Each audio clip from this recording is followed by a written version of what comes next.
Tiger weighing the heifers, just maybe. Yes, I suppose I've weighed them. I suppose Robert didn't insist on weighing at the beginning. I use it as I suppose a management tool as much as anything else. It's we Teagasc have the target weights there for bulling heifers, so it's and different stages along the way. So it's a kind of a ballpark for me. You'll have the early big heifers, that's generally no problem, but it's, I suppose my big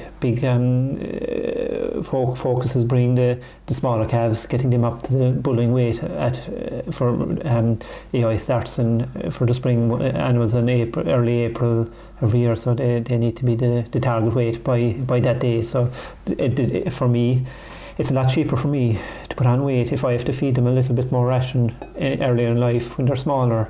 It's a lot cheaper for me than trying to shove in a lot of ration to them during the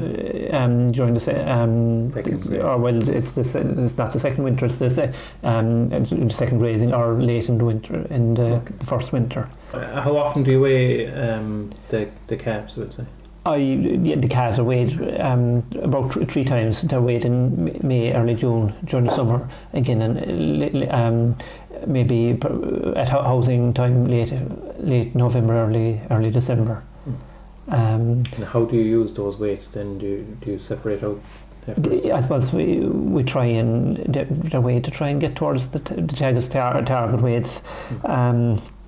We'd I suppose Robert is doing autumn calving for winter milk, so there's a number of different bunches on the farm. I suppose 4 bunches of calves, and they're the small ones are picked out and kept separate. So all the spring calves get ration through the summer, a small amount of ration, a kilo of ration through the summer. The smaller ones then would get 2 kilos just to bring them on, and we use the weights then to just to determine that whether they need the extra ration or not. From my point of view, heifers, the calf, too light, don't produce enough milk most of the time. So basically it's very important for Tig and for me to get the smaller calves up to the right weights at the right time, so as they have the opportunity to be good cows afterwards. Because the strong ones, okay, he can restrict them if he likes, because they'll probably make the weight, but it's the weaker ones that he concentrates on to get the whole bunch up to the correct weights.